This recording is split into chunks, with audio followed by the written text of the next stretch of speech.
Eu vou iniciar pontuando sobre o texto base, depois eu vou abrir para vocês, então. Eu vou fazer isso até porque, relendo esse texto base, tem alguns pontos que ficaram um pouco, talvez, mal entendidos, e eu acho que é importante deixar bem claro cada ponto dele. Então, ao nascermos, possuímos uma inocência pura, uma fragilidade infantil que se reflete como beleza. Então, essa primeira frase, tá, ela se refere a uma nova existência na vida, uma nova encarnação, para quem entende dessa maneira. Então, essa pureza e inocência é a inocência de uma nova existência, é a inocência dessa existência na vida. Cada etapa é uma existência, cada plano que nós vivemos é uma existência naquele plano. Então, essa inocência, ela não é a inocência do espírito, que tem toda uma história, e muitas vezes não é uma história das mais lindas, né? Carregada, às vezes, de situações tenebrosas. Então, nesse aspecto, não há inocência. Essa inocência é da nova existência. Mas ela sinaliza um processo contínuo de renovação, de transformação e de transmutação ao longo de toda a nossa evolução. Né? E aí, claro, quem não se encanta com uma criança recém-nascida, uma criança nos seus primeiros meses e primeiros anos de vida, né? Ela é pura beleza, né? Depois, à medida que vai ficando adulto, vai revelando-se quem é de fato, né? Então, muitas vezes a gente abraça e beija e acaricia uma criança e depois de adulto, coisa é bem diferente, né? Com o tempo, porém, crescemos e aprendemos sobre as dissimulações e as asperezas do mundo, o que nos faz perder essa pureza original. Pois é, né? É uma coisa interessante que eu sempre digo, né? A criança, ela começa a ser corrompida dentro do próprio lar. E os primeiros a corromperem a criança são os pais. Porque começam a ensinar a ela certas artimanhas, né? E começam a ensinar ela a mentir, a dissimular. Evidentemente que ninguém faz isso deliberadamente, mas faz inconscientemente por hábitos, por ser o que sabem fazer e acham que estão fazendo certo. E foi assim que nossos pais fizeram conosco. E, de uma certa maneira, nós também fizemos um pouco disso com nossos filhos, embora já melhoramos bastante em relação aos nossos pais, nossos avós, nossos antepassados. Então, vamos evoluindo e aprendendo cada vez mais. Mas é aquele negócio, né? Aí a criança, ela diz assim, eu não gosto da titia Joana, ela é muito chata. O que a mãe diz para ela? Filhinha, você tem que gostar da titia Joana. A titia Joana é para sua tia, tá. Mas a criança está sendo autêntica, está sendo sincera. Há outras maneiras de explicar isso para a criança? Claro que há. Olha, minha filha, meu filho, eu sei, você não gosta, tal, você tem todo o direito de não gostar da sua tia Joana. Mas, mesmo assim, vamos respeitar ela, vamos tratar ela bem, vamos acolher ela, porque ela é sua tia, ela é uma pessoa que talvez tenha seus defeitos, que você não gosta desses defeitos dela, tal, mas ela tem um lado bom também. Então, tá bom, você não precisa gostar da tia Joana, mas aceita ela como ela é. Ou seja, é uma forma de bem diferente de educar a criança do que simplesmente dizer você tem que gostar da tia Joana. O que a criança vai fazer? Ela vai aprender a dissimular. Ela vai mascarar. Ela vai fingir que gosta, mas não gosta. Né? Então já começa ali. Quando vai para a escola, então, tá em continuidade. E aí quando vai para a faculdade,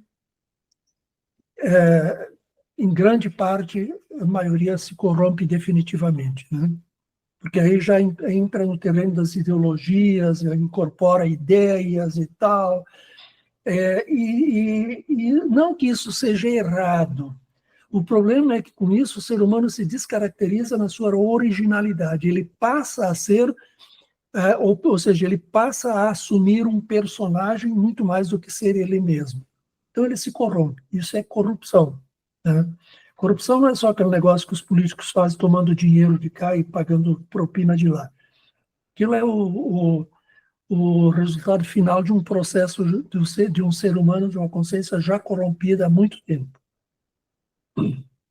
No entanto, para alcançar a plenitude da vida interior e despertar uma nova consciência, é preciso resgatar essa inocência primordial. Não se trata de um retorno à infantilidade, mas de uma pureza que emerge da profunda experiência de vida, semelhante à da criança, mas com a maturidade de quem já viveu com sabedoria. Então, essa inocência é a transmutação das nossas maldades, da nossa mentalidade maldosa, tá? No bem. Tá? Essa é a nova inocência. Tá? Não é uma inocência ingênua, infantiloide, com comportamentos, atitudes infantis. Não é isso.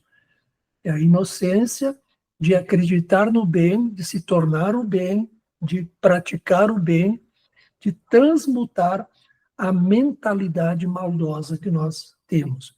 Porque se vocês prestarem bem atenção,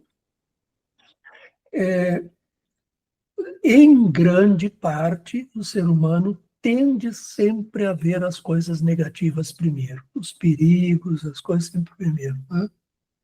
Vocês prestem bem atenção nas conversas das pessoas de um modo geral.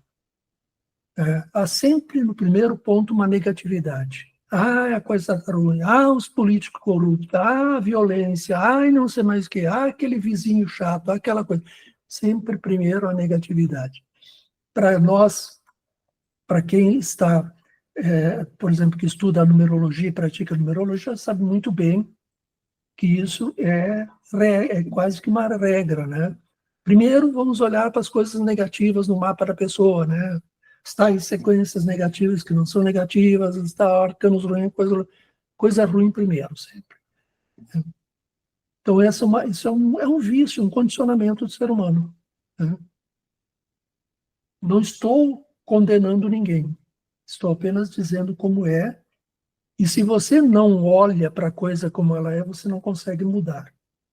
Se você não olha para você com seus queridos e amados defeitos, você não vai conseguir corrigir eles. Sinto muito. O primeiro passo é aceitar, é encarar.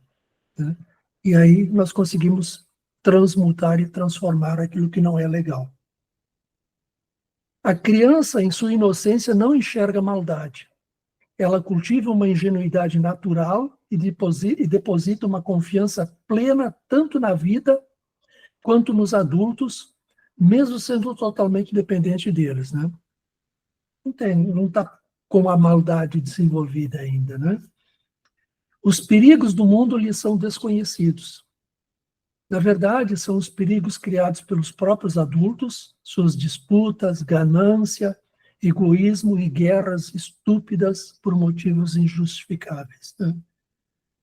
Eu acho que a coisa mais estúpida que o ser humano pode fazer são as guerras, né? Mandar os jovens ir lá se matarem por causa das ambições e das ganâncias dos velhos políticos. Eu lembro quando eu era jovem, felizmente, no lugar onde eu nasci, estava dispensado de serviço militar, então não precisei fazer serviço militar.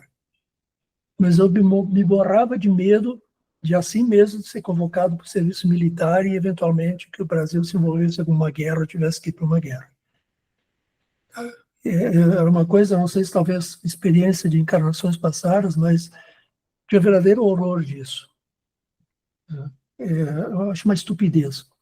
Por que esses velhos políticos não vão eles lá brigar e se matar entre si? Por que eles mandam os jovens se matarem para eles brigar por território, por poder, com essas coisas todas?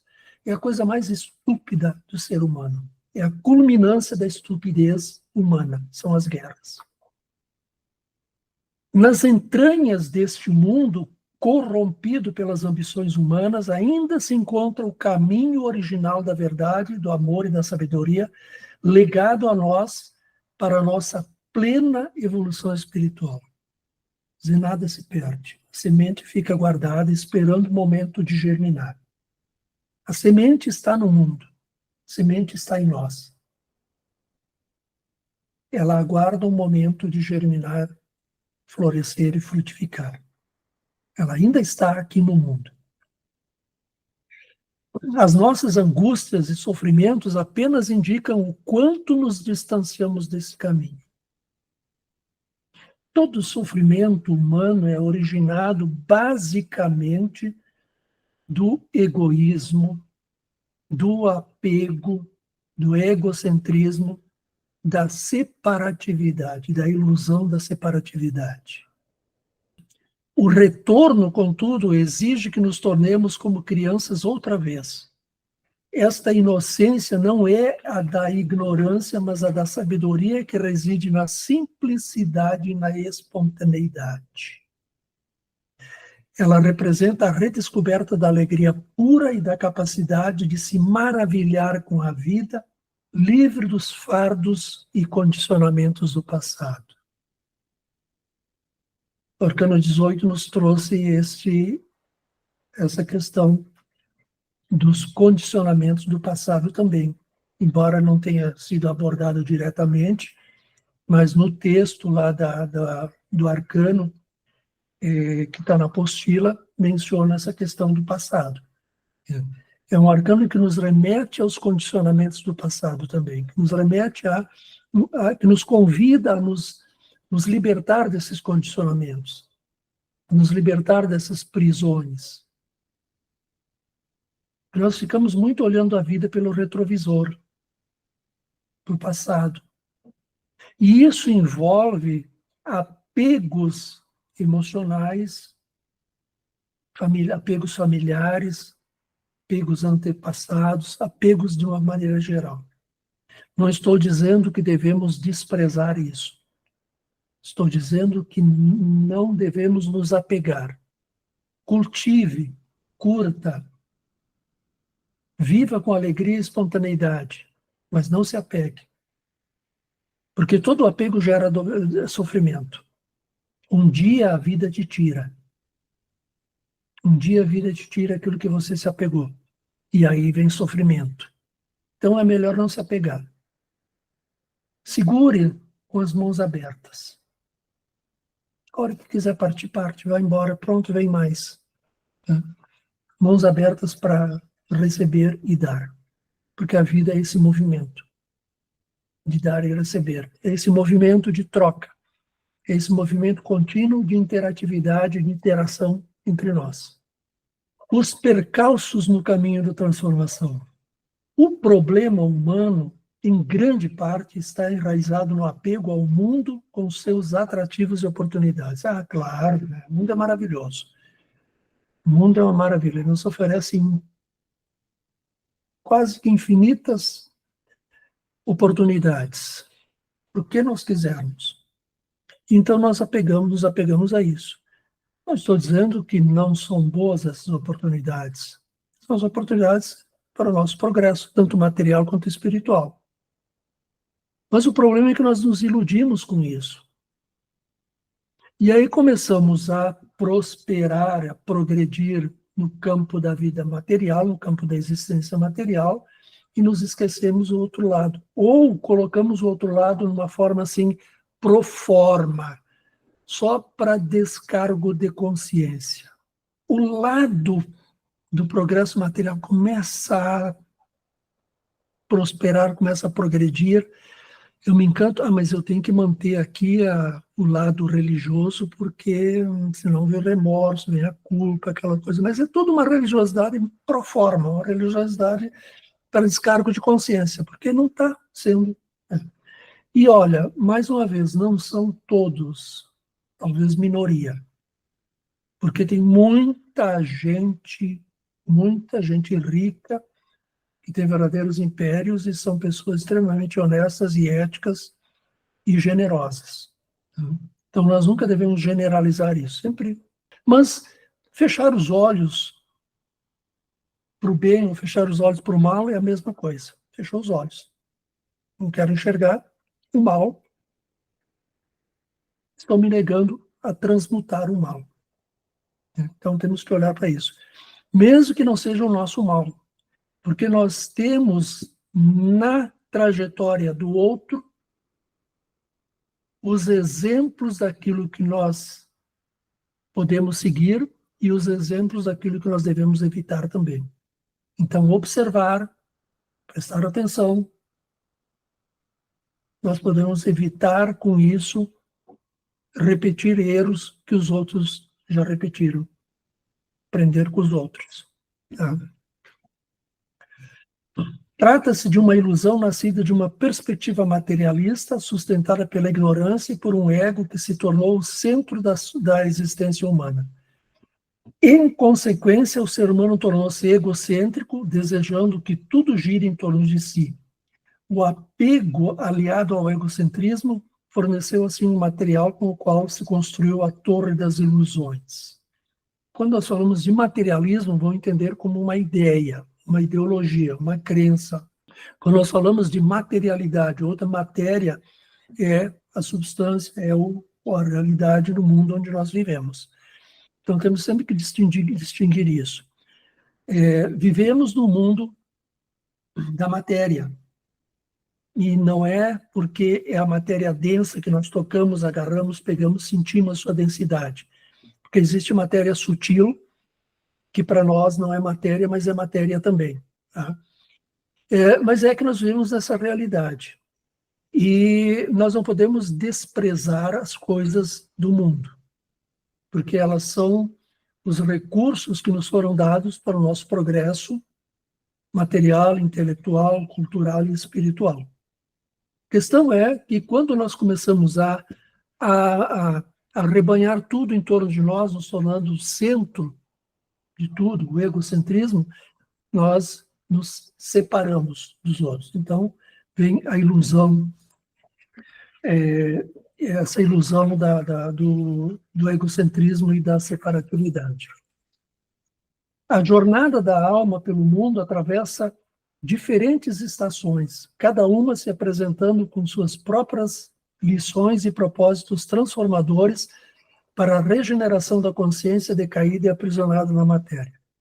E esta frase aqui, ela é uma, vamos dizer assim, a intenção foi colocar diretamente a nossa jornada pelos caminhos do tarô. As estações que nós temos. Nessa jornada nós temos 22 estações, mas há outras jornadas, outros caminhos com outras estações. Então, qualquer caminho que você pega para, vamos dizer assim, aprimorar e melhor desenvolver o seu autoconhecimento, para melhor desenvolvimento espiritual, para melhorar a evolução espiritual, sempre são estações, são momentos, períodos, etapas, chame como quiser. Nunca é uma linearidade, porque são muitos aprendizados, é como uma escalada ou uma escada. Você vai subindo degrau por degrau. Cada degrau precisa ser consolidado para depois passar para o seguinte. Mas é uma escada inteira. Ela tem muitos degraus. Os degraus não são separados da escada. Os percalços nesse caminho são muitos, e as tentações, muitas vezes mais fortes que a determinação, a vontade e o compromisso com o plano evolutivo, fazem com que o ser humano sucumba ao vício e à inércia.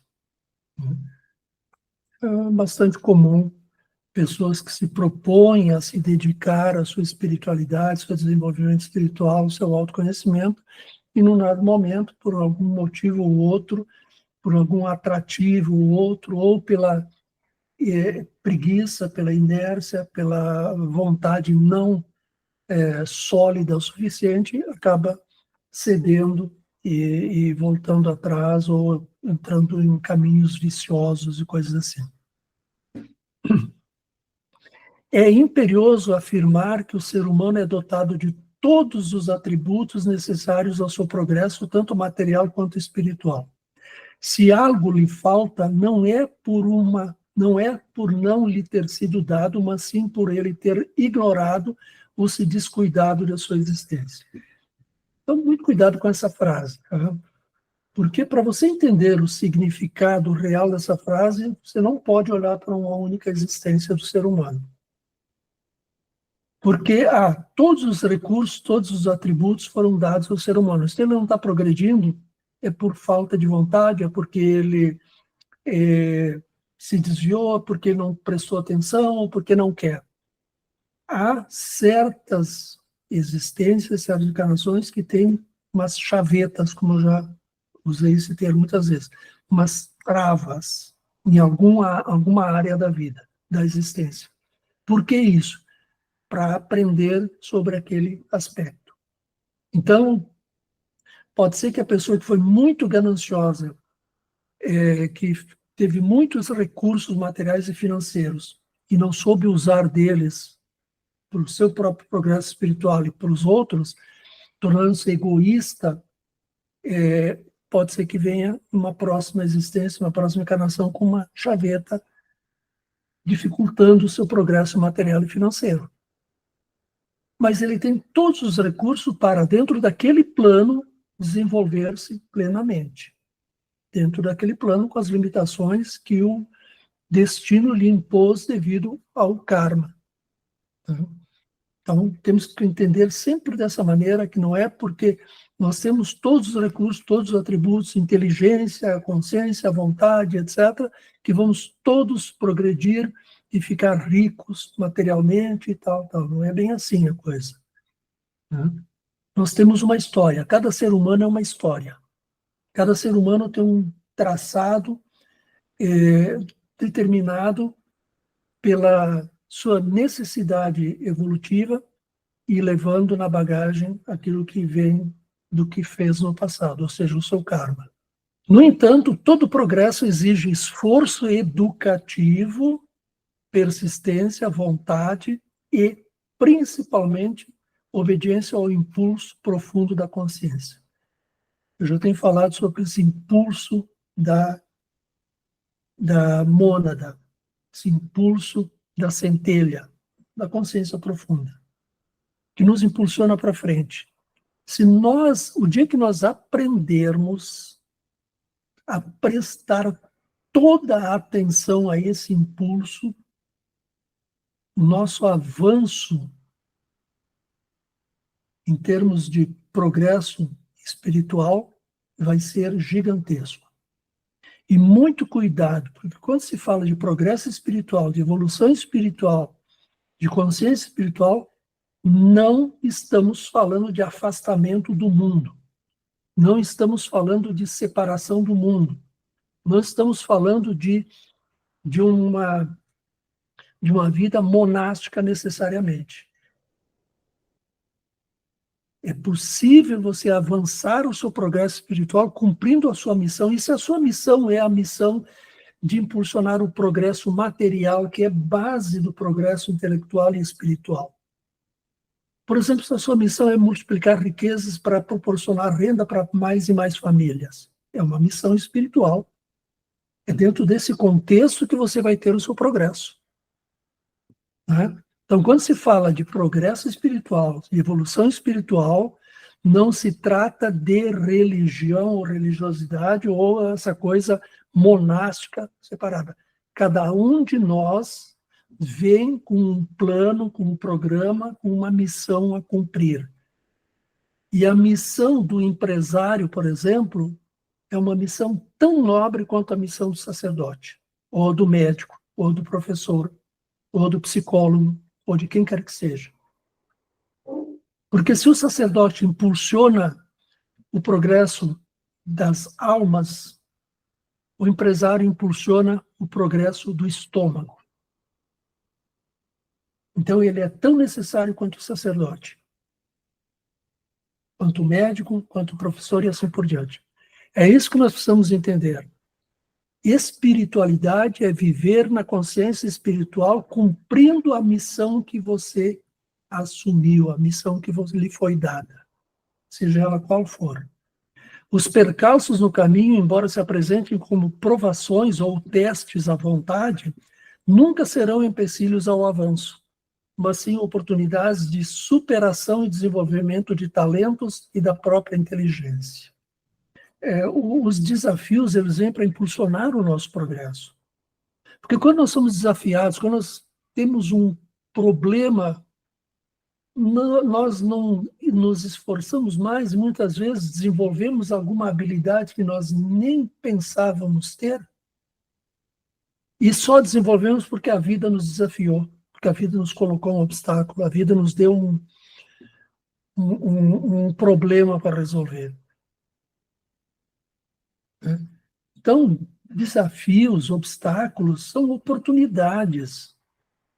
São oportunidades de desenvolver novos talentos, desenvolver mais inteligência, né? Nos fortalecer. A luz no caminho da transformação interior.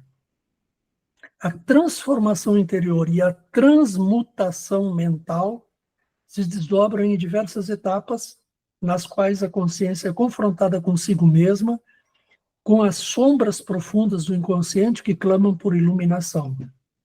Contudo, dentre os diversos sensos arraigados na alma, existe uma fonte luminosa que indica a direção nesse caminho, a intuição.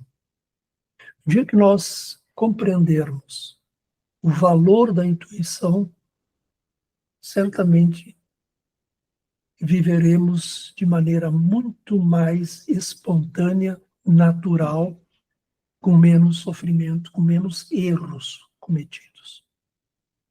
Nós ainda não compreendemos o valor da intuição. Então, sempre que temos que tomar alguma decisão, fazer alguma escolha, surgem as dúvidas. Vou para a direita ou para a esquerda?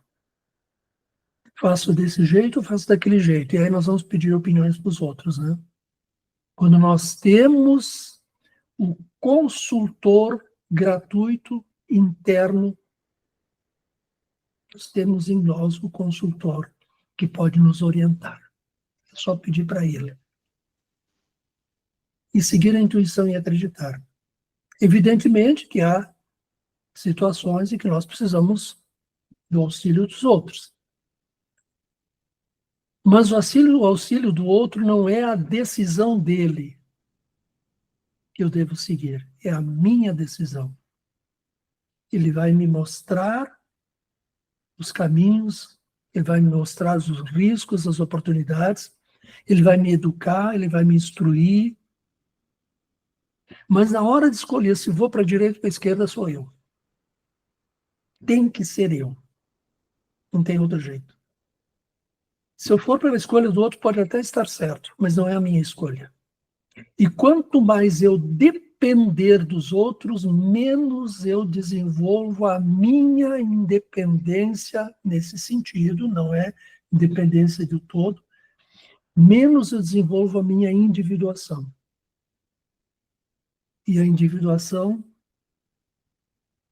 é o ponto sagrado da evolução espiritual. É você se tornar uma consciência una. Una significa uma consciência única que está unida ao todo, mas que tem os atributos do pensar e não de ser pensada pelos outros. Então, a evolução é isso, é aprender a ser. Aprender a ser. Encarar o passado é um processo por vezes doloroso, especialmente por estar carregado de memórias, algumas tenebrosas, armazenadas e esquecidas na mente inconsciente. No entanto, a purificação que advém da transmutação e ressignificação dessas memórias é compensada por um estado de paz interior e autoconfiança, sustentado por uma fé sólida na providência divina, que opera por meio de suas leis justas e sábias. Acho que todos vocês já tiveram alguma experiência no sentido assim de evitar tanto quanto possível encarar uma situação sombria de si mesmo. E quando encara, resolve fazer uma terapia, buscar uma ajuda, fazer um trabalho de autoconhecimento, e aquela sombra se dilui, ela é iluminada, vem um estado de leveza, de bem-estar, de paz interior, né? Por que tememos a sombra se ela é só uma sombra? Por que tememos coisas do nosso passado se eles são só memórias? Por que tememos traumas se eles são só memórias? Tem uma explicação para isso. As memórias são vivas. As memórias são fragmentos nossos vivos, perdidos no espaço e no tempo, clamando por reunificação.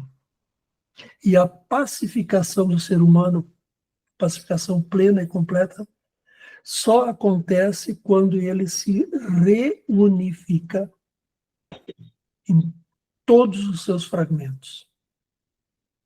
Quando ele busca cada fragmento de sua personalidade perdida, espalhada pelo passado, clamando atenção e reconciliação, só quando ele consegue fazer toda essa reunificação e se tornar uno, que ele se pacifica plenamente.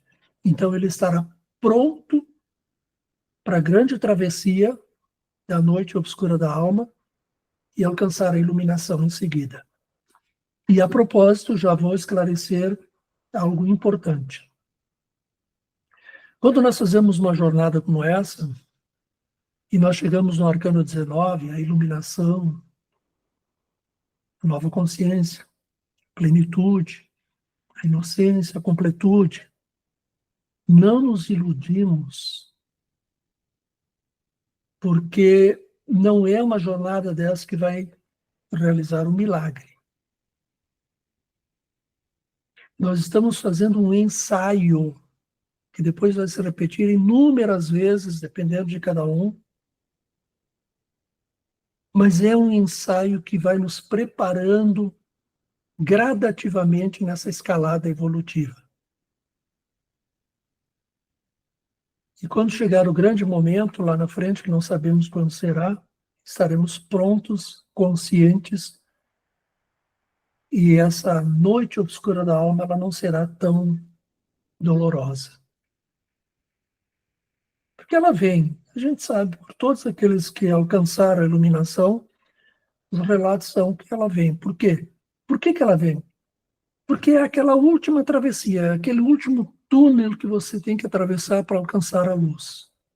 Plena luz da consciência. Não me pergunte por quê, porque eu não sei. Vislumbres da iluminação. A conquista do reino interior é mais uma construção do novo ser do que uma vitória alcançada em lutas constantes. Essa frase ela também precisa ser entendida e com certo cuidado.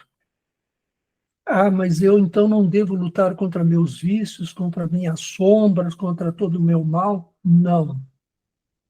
Eu já disse muitas vezes para vocês, toda luta reforça o adversário, porque ninguém quer perder uma luta. Então, se você luta contra um vício, o vício se reforça. Se você luta contra uma sombra, ela se reforça. Então, qual é o segredo da coisa? É a transmutação. Transmutar, transformar, mudar. Transmutação é uma mudança no sentido mais profundo da coisa. Então eu uso o termo transmutação mental, que é a mudança total da mentalidade, né? No nível mais profundo. Então você muda, faz essa transmutação, você está, de certo modo, se reconstruindo num novo ser. Então não há luta. Há acolhimento da sombra. Há acolhimento do mal. Acolhimento no amor, porque só o amor transforma. É só com o amor que nós conseguimos transmutar e transformar. Não é com luta. Há sim uma vitória sobre a ignorância, mas ela não resulta do combate direto aos vícios e à inércia. Pelo contrário, é a consequência do trabalho transformador empreendido em cada existência, tanto no plano material quanto no espiritual, transmutando o mal em bem pelo amor. Aos poucos, a consciência adquire mais luz e as suas percepções se expandem, diminuindo gradativamente a escuridão da ignorância. Os primeiros sinais da futura iluminação surgem como pequenos êxtases, quando o indivíduo ingressa no caminho da iniciação espiritual. Contudo, esse caminho não é idêntico para todos. Para alguns, ele se revela de forma mais direta e intensa, de acordo com seu estágio evolutivo e o propósito da encarnação atual. A iniciação pode ocorrer por meio de rituais conduzidos por um mestre ou simplesmente pela ação da vontade, da disciplina e da obediência ao impulso interior. Então, nós vemos muito as pessoas falarem: eu fui iniciado pelo mestre fulano de tal, no caminho espiritual, fui iniciado na cabala pelo mestre fulano de tal, fui iniciado no tarô pelo mestre fulano de tal, fui iniciado nisso e naquilo. Ora, sabemos, se nós olharmos a nossa realidade hoje, quantos mestres, verdadeiros mestres, existem no mundo hoje encarnados? São raros, né? Não é como há uns tempos atrás, uns anos ou décadas ou séculos atrás, que havia muitos mestres encarnados. Hoje são raros. Por que será? Talvez nós temos que nos desapegar um pouco dessas dependências e pegar essa segunda parte, que é a disciplina, a vontade e a obediência ao impulso interior. O nosso próprio mestre interior. Né? Então, existem uns mestres ainda que fazem iniciações nos seus discípulos e tal, mas não é.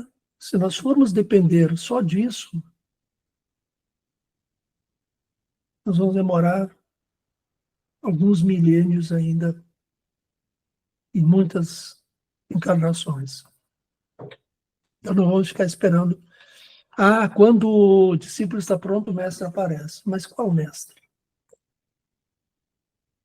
Será que é um senhor sábio de barbas brancas que vem te trazer sabedoria? Ou será que é uma formiga que te mostra coisas muito interessantes? Ou será que é o teu próprio mestre interior? Ou será que é um amigo, companheiro de jornada? Ou será que é o teu mentor espiritual? Não sei. Cada um saberá. Esses sinais e experiências de expansão de consciência manifestam-se muitas vezes como uma sensibilidade aguçada para as percepções mais sutis da vida. São vislumbres do que virá a ser a iluminação plena em um futuro não muito distante. Provavelmente essa plenitude ainda não ocorrerá na existência atual. Trata-se, portanto, de uma preparação da alma para sua manifestação em futura encarnação.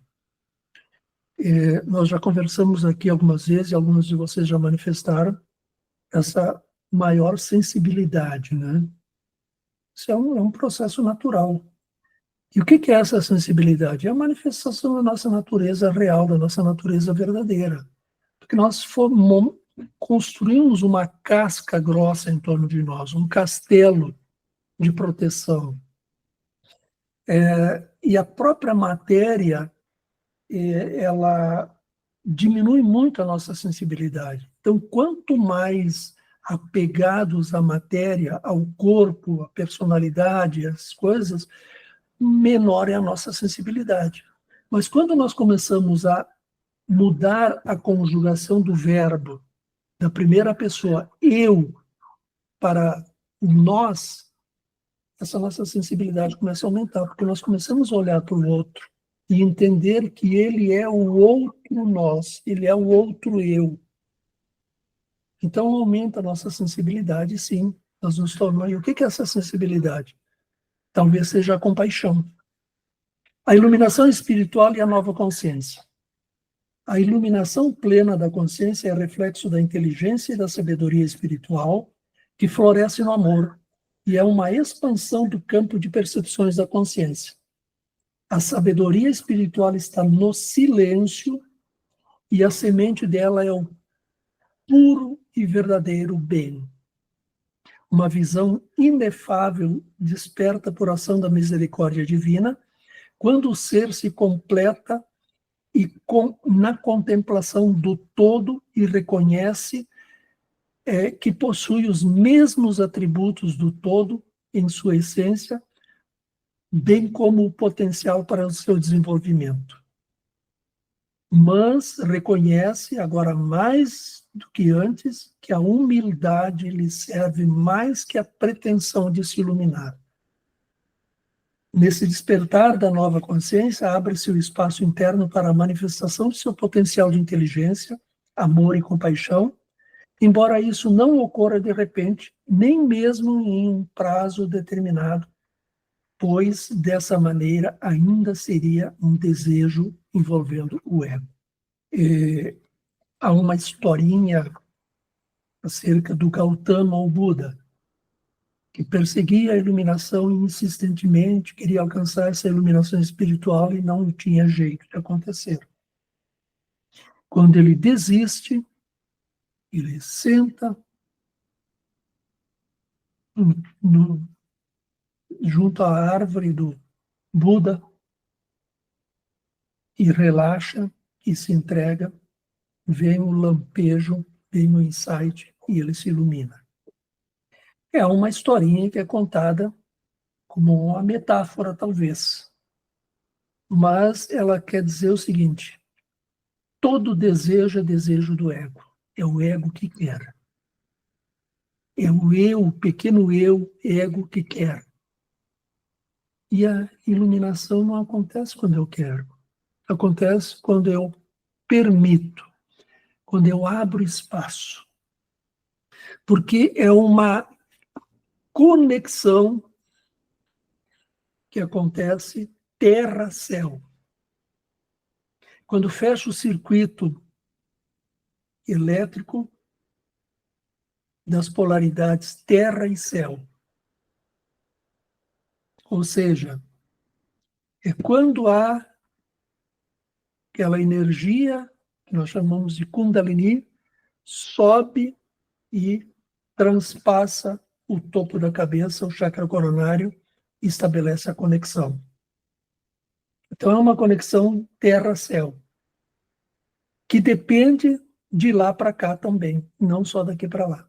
Então não é quando eu quero, é quando eu estou pronto. Bom, mas por que estamos falando disso? Afinal de contas, nós ainda estamos um pouco distante disso, desse momento, talvez. Ora, é apenas para especular e nos preparar.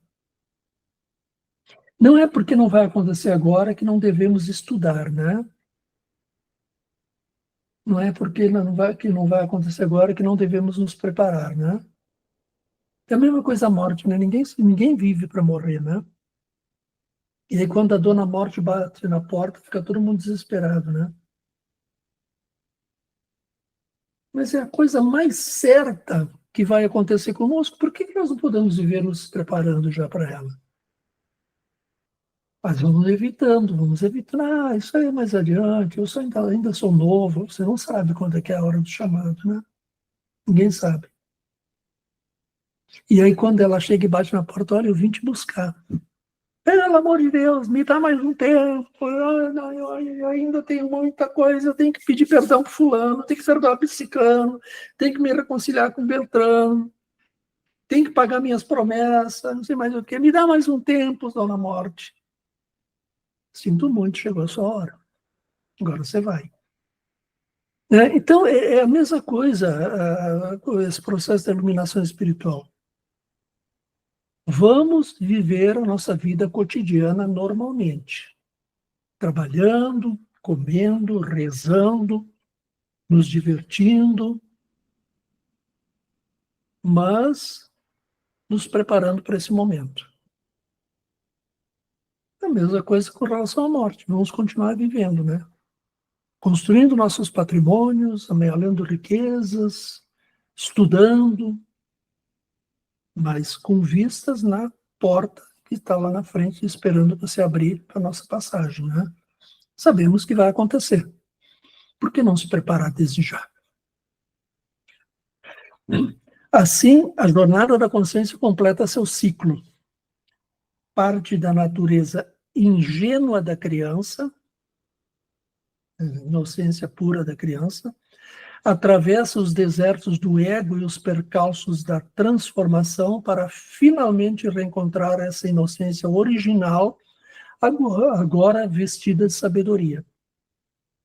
Não se trata de uma conquista ruidosa, mas do silêncio de quem desmontou, peça por peça, sua torre de ilusões e aprendeu a ouvir a si mesmo. Preste muita atenção a isso. A verdadeira iluminação, portanto, talvez seja apenas isto: retornar ao reino interior, olhar o mundo com a clareza da criança e a compaixão do sábio, e reconhecer no todo a essência que sempre esteve em nós, esperando pacientemente para ser redescoberta.